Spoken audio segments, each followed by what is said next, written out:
The EBN Entertainment Broadcast Network presents, live from Chisel Multimedia Studio, the Chris Massey Atlanta Music Show.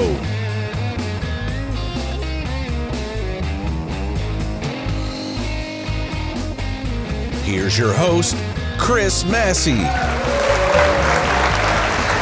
everybody, I'm Chris Massey and welcome to the Chris Massey Atlanta Music Show. We're coming to you live tonight from our Chisel Multimedia Studios here in Atlanta, Georgia. And tonight is episode 3 of season 1. And I am joined always by my partner in crime over there turning the knobs tonight, Mr. Matt Roberts. Matt, how are we doing? All good. Everything is good over there? Good. All right. Okay. Last month on the show, we reported a story that I had read on the internet about a woman in New York City who had won a $3 million lottery and then went back into work the next day, and while her boss was at lunch, she defecated on his desk. Well, we found out recently that, well, that story's not true. And it was turned out to be false, but stuff like that on the internet is so entertaining, and I'm a little disappointed it isn't true, Matt. I don't know about you, but you know, it was a great story of revenge and redemption. And believe me, somebody that worked in offices for a long time before I went into business myself, there are a lot of bosses that deserve to have their desk defecated on every day. Yeah. So, okay. Now, if you have not been down to downtown Atlanta in quite some time, then you probably don't know about one of the newest crazes in the city, and it's these electric-powered scooters. The company Lyft and Lime 5, and I think another company called Bird, they have these scooters all over town. And basically what you do is you go up and there's an app on your phone you can download, and then you put your debit card in and you can rent one of these scooters. Rita, you ever been on one of them scooters? No. Okay, all right. Now, I am trying real hard here not to sound like my father in 1969 when he used to see the hippies on TV. But anyway, here's the deal, okay? Atlanta is a metropolitan city, okay, with a lot of traffic and a good bit of foot traffic on the sidewalks, especially in Midtown. These scooters make no noise. I mean, they are super quiet. They are not equipped with a horn, and you are not required to wear a helmet when you are riding them. You basically take it wherever you want to go, and then you just leave it there. They clunk up the sidewalks everywhere. They're all over the place, and it is not going to be long. It is not going to be long before somebody like me who lives in Midtown, and I walk down to Piedmont Park about twice a week, I'm going to be walking along, and one of these scooters is going to be whizzing by me, and I'm not going to hear it, and it's going to knock me down, and I'm going to break my arm, or I'm going to break my collarbone, or I'm going to smash my face and have to get, 6, 10 stitches or whatever. And, somebody like me who, let's face it, does not have enough money saved for retirement is going to be forced to sue you. Okay? So you guys need to get these scooters under control. I mean, I had a guy tell me, he said, well, you can't sue the guys on the scooters. They sign a waiver to ride these things. Yeah, but I don't sign a waiver to walk down the street. And I don't see a sign on Peachtree Street that says, walk at your own risk, high-speed scooters flying by you at any time. Or God forbid somebody is going to get run over by a car. So designate them to Piedmont Park, to the Beltway. I'm sure they are very popular all over the Georgia Tech campus, or if they're not, they should be, or on any college campus in the city. Emory, Georgia State. Well, Georgia State's a little downtown. But we don't need people riding these things everywhere. I mean, it's not uncommon to look up on a Saturday and you see Joe and Judy homeowner from Johns Creek with their 2.4 kids that live in their cul-de-sac in their all-white neighborhood coming down to Midtown Atlanta and renting these scooters and going all over the place, and they're not sure where they're going anyway. So something needs to be done about that. I just wanted to put in my 2 cents about it. But it's trouble waiting to happen. It certainly is. Now, that almost sounded like a public service announcement. And we don't do public service announcements. But anyway, I've got my lawyer on speed dial, and if you do hit me and I do fall, That's what's going to happen. And I'm sure somebody else has already thought about that. All right, we have got a great show tonight. We have got the Restraints in the video spotlight. And later we're going to be talking about all these great musical festivals going on with Miss Rita Williamson. So stick around. We'll be right back.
That was the Restraints you saw performing at the old Agora Ballroom back in 1979. Wow, that was 40 years ago. Hard to believe, hard to believe. Now, there's always been some discussion about who was the very first punk rock band in Atlanta. It was either the Fans or it was the Restraints. You know, I don't know which came first, but either way, in 1977, the Restraints started playing original music. And at that time, cover bands in Atlanta were still ruling the roost. Underground Atlanta, the first version of it was alive and well, and but soon it closed, and with it came the death of the cover band, and all of a sudden, the music scene in Atlanta started to change. They were led there by the lead singer, Chris Wood. Bass player David Barge was a tremendous songwriter. The rest of the guys in the band, they were just a really good group. They opened up for acts like the Ramones, The Clash, Iggy Pop, and they even opened up for Alice Cooper one time there at the Agora Ballroom. They were packing them in back in those days at the Agora, the 688, and the Bistro. And one of the things that made them so great was that Chris Wood was such a spectacle. Chris stood about 5'2". He had a shaved head. He had tattoos all over him way before tattoos were fashionable. Some of the things he used to do is take a syringe with cold water and inject it into the top of his head during the show, bust beer bottles over his head, put cigarettes out on his head, and he had this squeaky voice, and he went along with the music, and they were quite a real fun act to go and see. The band that we saw there broke up around 1982, 1983, and then Chris put the band back together, but it never did achieve what it had before. And then in 1985 or 1986, I'm not sure which year it was, tragedy struck. Chris was out all night partying and took a young lady back to his apartment over in the old Pershing Point, and nobody knows for sure what happened except that a gun did go off and that young lady lost her life. Chris claims that it was an accident. I knew Chris Wood. I had been to that apartment several times, and those of us that knew him would like to think that it was. He really doesn't seem like the type of person that would take out a gun and would execute someone. But the Atlanta DA didn't see it that way, and neither did a jury of his peers, and he was convicted of murder. It was all over the papers, and he was sentenced to life in prison, and a few years later he died from complications of diabetes. Chris was kind of like the poster child for punk rock music in Atlanta, kind of like Atlanta's version of Sid Vicious, and unfortunately his fate was very similar to that of the late great Sex Pistol. So that was the Restraints in our video spotlight tonight. When we come back, Miss Rita Williamson, stick around.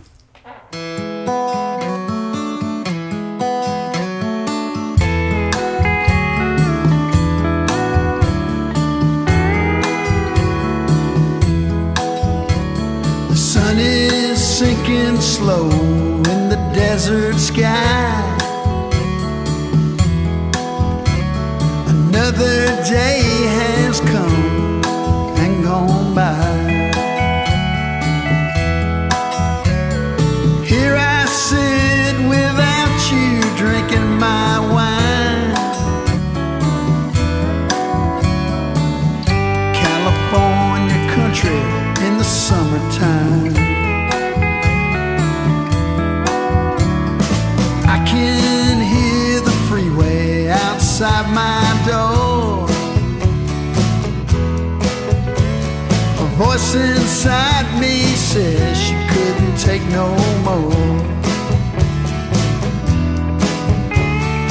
I'd pack up and leave, where would I go? This California country is all I know.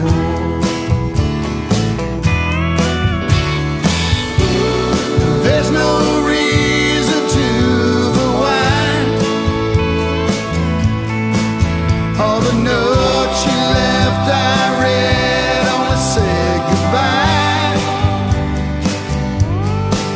Now this California sunshine hurts my eyes, while in NYC tonight all is fine.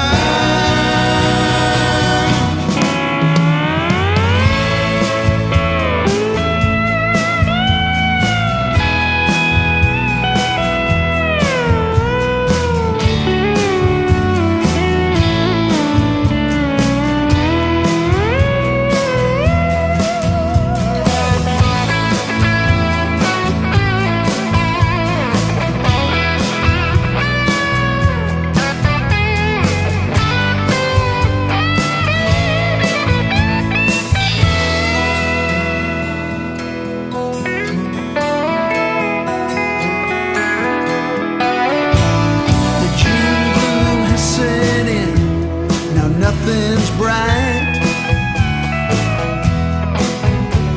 Still I see you hanging around in my mind. A heartache's where I know you ought to be. Here with me in the California country. With me in the California country.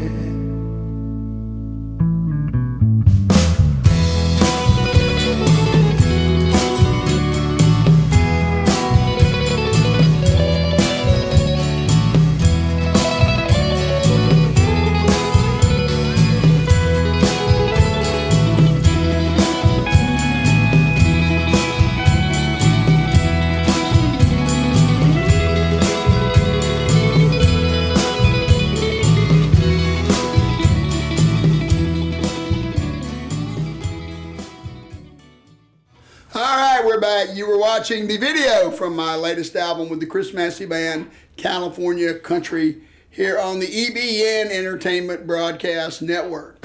Okay, now the concept of the music festival is not something new. In fact, this year will mark the 50th anniversary of the Woodstock Pop Festival It happened in Bethel, New York in 1969 when 500,000 baby boomers showed up on this guy's dairy farm and had 3 days of love, peace, and music.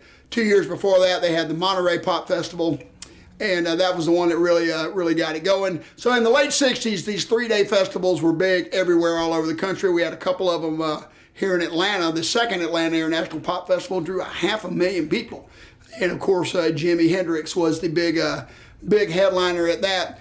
But in 1969, in December, the Rolling Stones put on a free concert at Altamont Speedway in California, and I believe it was 3 people were murdered at the festival. All kinds of fights and other things. So by the time the 70s got rolling around, the idea of the music festival was not really a good idea. The liability for these things were very expensive. Promoters were not willing to do it, and cities were not welcoming to having these festivals there. So at that time, the 3-day festival basically became a 1-day festival, usually in a football stadium where they would have 6 or 7 bands for the day. There were several here in Atlanta, most notably the Atlanta Rhythm Section's Champagne Jam down at Georgia Tech. They had 2 of those. I was lucky enough to attend both of them. In fact, I had a guy tell me one time, he said, the day of the 3-day music festival is gone. You will never see it again. And that was in the early 80s. Well, in 1989, on the 20th anniversary of the Woodstock Pop Festival, they had a festival to celebrate the 20th anniversary, and they had all kind of problems. There were fights, sexual assaults. They turned over a concession stand, set it on fire. Needless to say, it was a mess. But now in the 21st century, and with this new generation of concert goers, these young people seem to know how to go to one of these things and behave. And the 3-day music festival is up and running again and has been for years. And you don't ever hear anything about them on the news or anything negative trying to close them down. My guest tonight has attended about 35 of these music festivals over the years, going all the way back to when she was a teenager with the Music Midtown. She's traveled as far away as Poland to go to a music festival. I believe she's been out to the West Coast. And she just recently attended the Bonnaroo Music Festival up in Tennessee. So we're very glad to have her here tonight. Would you please welcome to the Chris Massey Atlanta Music Show the very lovely Miss Rita Williamson. Come on in, huh? Very good. Have a seat. Have a seat. All right. All right. Too comfy. You got everything in? Yes, I do. Thank you so much. Okay. Hope you're not nervous. There's absolutely no need to be. All right. Okay. So Rita, you were telling me that your love for music started at a very early age. Yeah. You know, that your parents used to play Blondie records and you used to dance to. Yes, they would. Yeah, and oversized purple high heels for my nana. Oh, okay. Very good. Very good. Very good. You remember the first concert you ever went to? I do. It was the Backstreet Boys. The Backstreet Boys.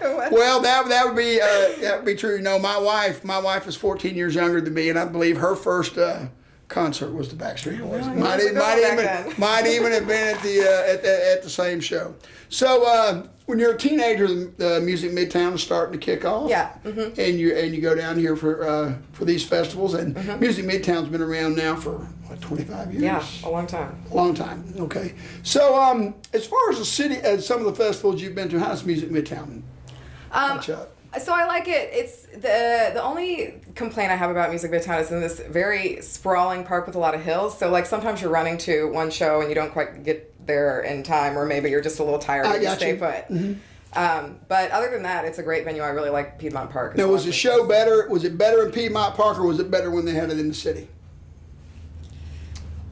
That's a hard one because they're 2 very different venues. I do prefer City Fest, like the vibe you kind of get there in general. And I feel like a true Music Midtown was in like Midtown at one point, you know, and now it's not really there. Well, they had problems with the weather there for years, did they not?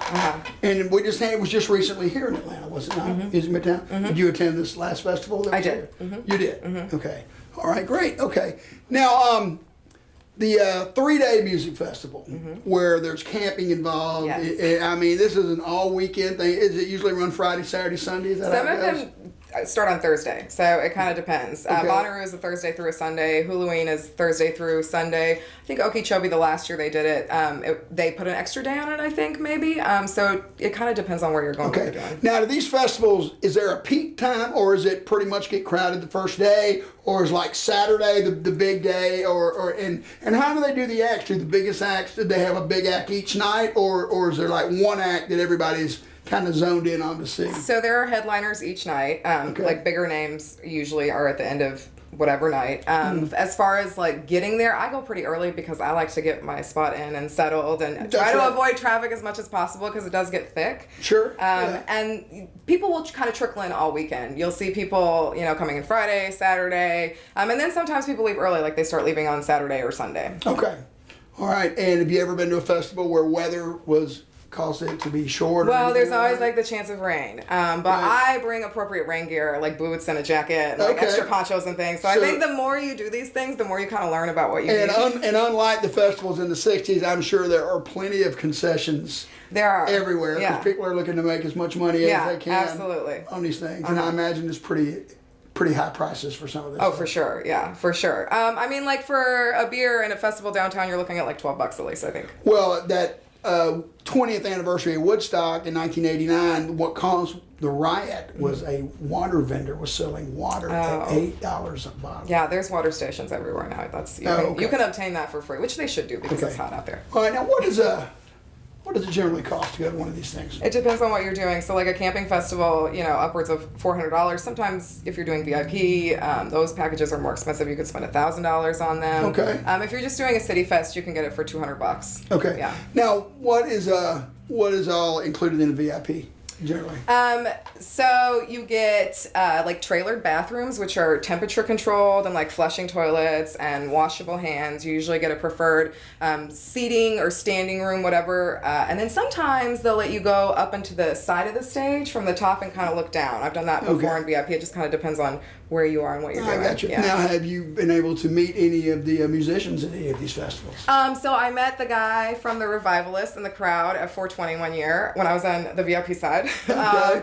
And then one time, I guess this was not really a festival, it was a concert, but I got to go up on stage with the band Better Than Ezra, and I took a selfie. That was exciting. Really? Yeah. Right, now, Better Than Ezra, now that's a band that I know. Yeah. Okay. All right. Oh, and then I saw, well, this isn't festival related, but I saw God, now I can't think of his name. And some other early night, Ed Rollin at a bar one time. Oh, okay. Oh, the guy from... I know, you can't think of it either. Oh, God, they're from Woodstock.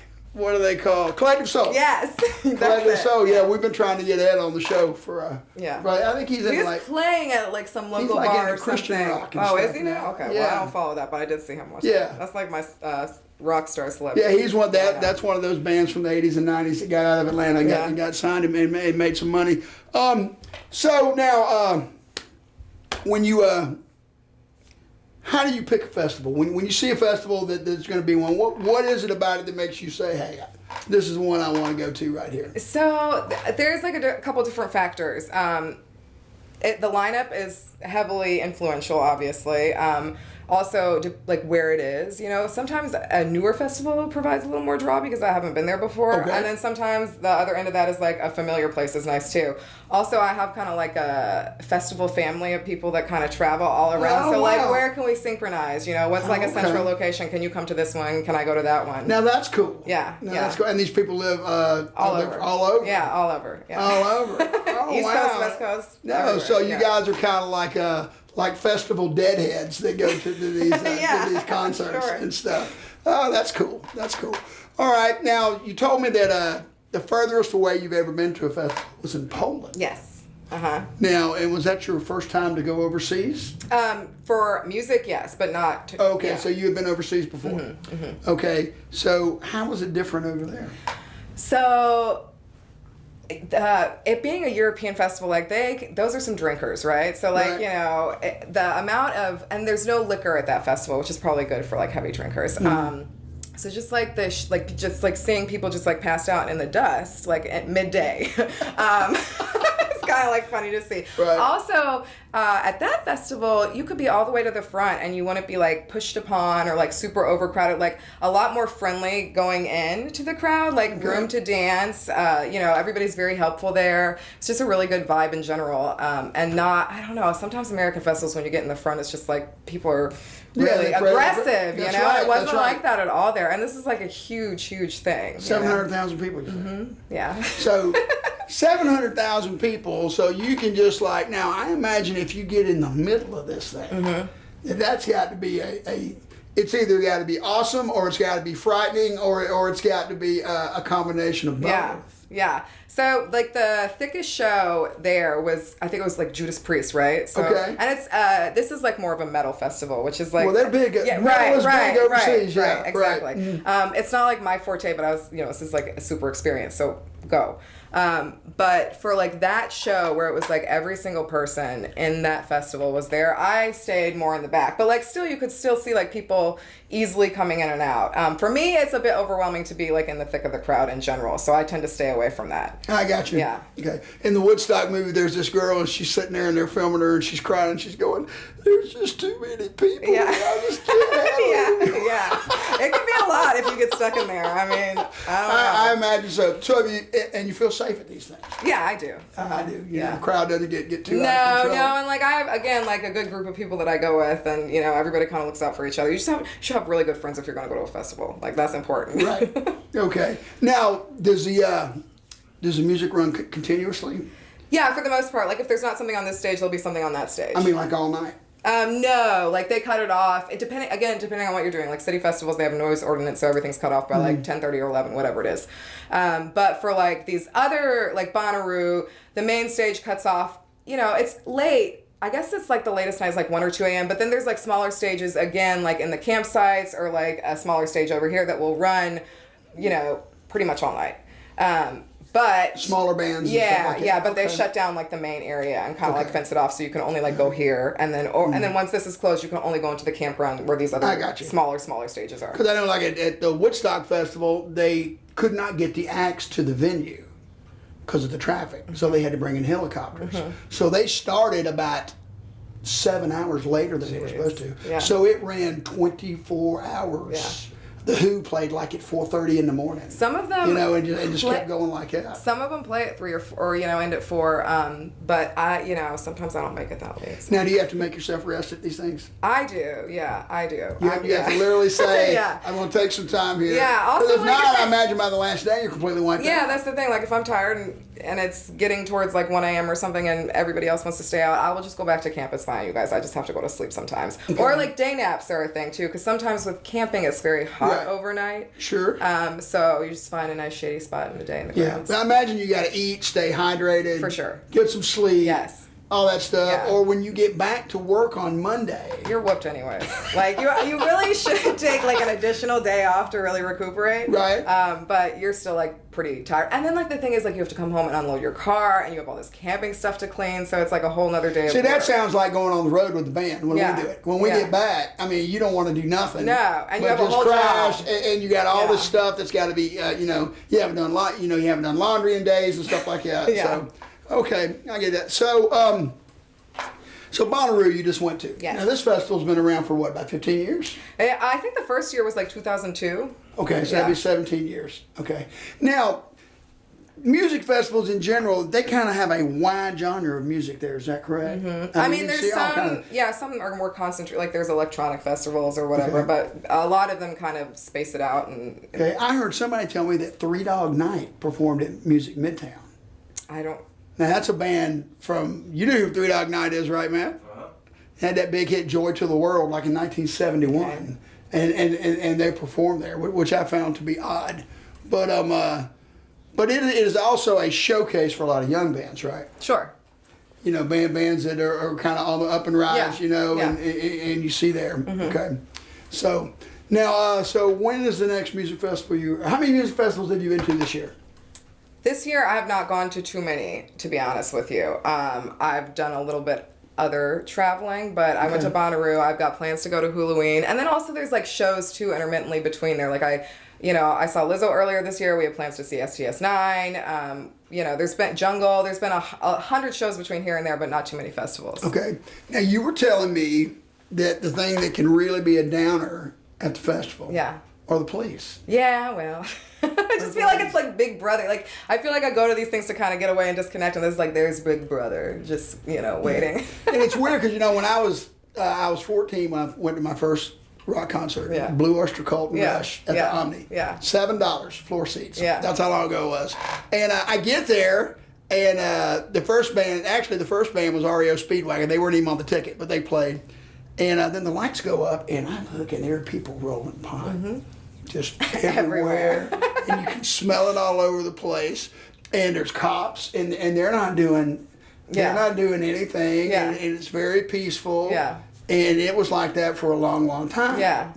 And so is that the case at some of these festivals now? Not to say that there isn't like a place and a time. Like there was at 420 this year, there was just like a huge amount of nitrous. It was insane. I've never seen so many balloons in my life. And it's like, where are the police, guys? Where are the police? And the police finally came and we were like, hooray! And like people are, smoking weed around, and the police aren't interested in you, obviously, because you're not, one of these people walking around with a nitrous tank trying to distribute. But now explain to me the nitrous tank. What is that exactly? Is that like it's a whippet? Kitty whippet. Yeah. I had a good friend die from those. They're terrible. About 20 years ago, he died at a Grateful Dead concert. Yeah, I do not see the draw to the whippet, but a lot of people do it, and it's just like I've never seen anything like this year that I saw. In my entire life, and it, but they came in and then it kind of calmed down, but it was still, a presence. But I don't know. There's a time and a place. Not to say that it's always like that. You ever seen any bad violence, fight, somebody get really hurt? No violence, no like fights breaking out. But see, that's great. Yeah, because you can't, because there's nothing worse than that. Yeah, and it's a bad combination when you get guys. The worst combination is a guy and a girl.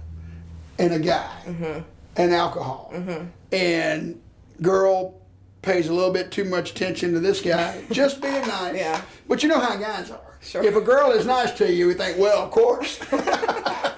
That's how we are. So then the next thing you know, they're in each other's face, and this and that and the other, and I've seen it at shows. In fact, I was at the Tabernacle just 3 years ago. Blackberry Smoke does a big thing for the food bank there the day after Thanksgiving. And people in this crowd, you're talking average age is probably 45. Yeah. And a 50-year-old people there, and same thing. Same thing happens. Some guy knocks some guy out, right there on the floor. She's screaming. Cops come, and these are adults. They should know better, right? Than to be doing this. So anyway, if somebody was going to go to one of these music festivals. Or if a parent and their children told them they wanted to go to one of these music festivals, what would your advice be? I think you should just make sure that you trust the people you're going with, and be prepared. Bring something to put your water in. Make sure you eat something. Have a good time, but be safe about it. Obviously. So how old do you need to be to go to one of these things? Would you say? I went to these things when I was 16. Okay. If you're a responsible child, I think you can go when you're 16. Well, if you're old enough to drive a car, you should be old enough. Yeah, you should be a responsible. And now your poor generation with cell phones. I would have had no fun if there had been cell phones around when I was there. Because I told my parents where I was going, and I was never there. I was always somewhere else. And now you can be tracked with your phone. Track your phone. That's right. They know. Heck, they almost even know what you're saying. Yeah. So anyway, well, Rita, thank you so much for coming on. Sure. It was a pleasure to have you here. Thank you. And I'm sure a lot of our viewers got enlightened on the festival. But not too many of my people are my age are going for 3-day. If we played at a 3-day festival, we would show up to play and then we would leave. Yeah. I don't know. You see all wakes of life. You see families. You see babies sometimes with the little earmuffs. Is that right? Yeah, it's really adorable when you see. As long as they're wearing protective earwear, I think it's a family affair for sure. Okay. Rita Williamson, everybody. We'll be right back. Hello, guys and gals. Welcome to the show. Come one, come all, and let the Soul Circus Cowboys take you away.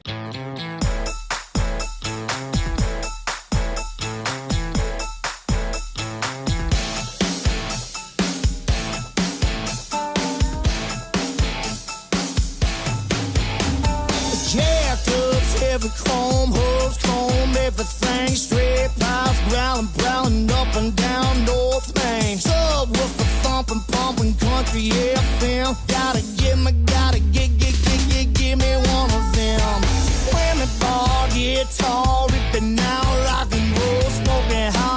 like a ZZZ top radio. Beating back a monster stack and crank it up to 10. Gotta give me one of them. Cause the girls all like it when you roll like that. Get some shaking that sugar, get some packing on back. Spend your whole next day with the love you ride all night grand. Yeah, I could get me one of those if I could get me one of them.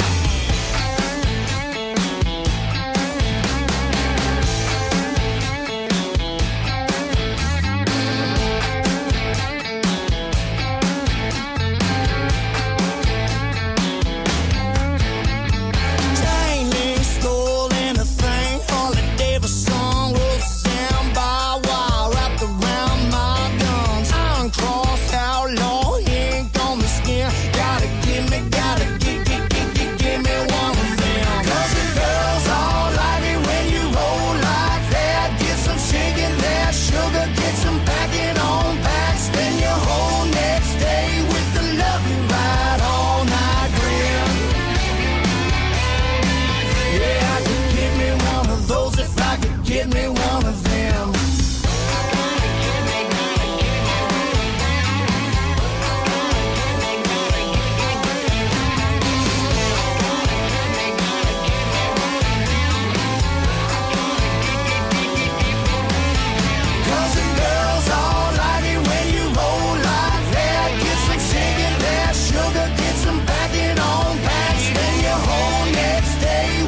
love you ride all night grand.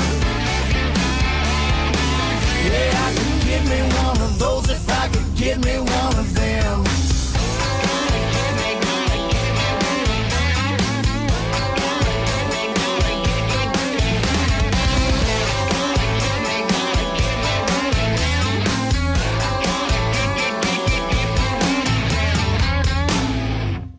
All right, that was Tampa, Florida's Soul Circus Cowboys and Gotta Get Me One of Them. Me and the rest of the Chris Massey Band will be performing with the Soul Circus Cowboys at the Moonshadow Tavern in Tucker, Georgia on Friday, July the 5th. That'll be next Friday night.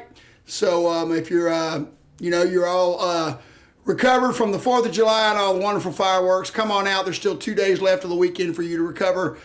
Show starts at 9 o'clock. We'll be playing first. Tickets are $10.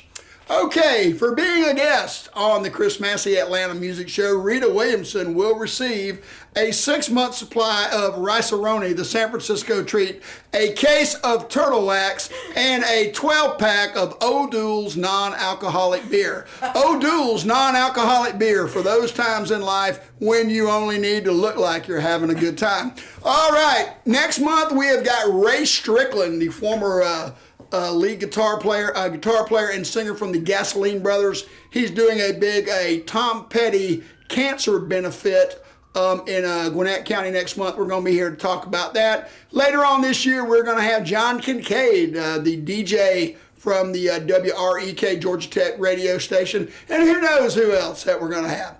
So anyway, we'll be back next month. Until then, we'll see you later. Too much fun.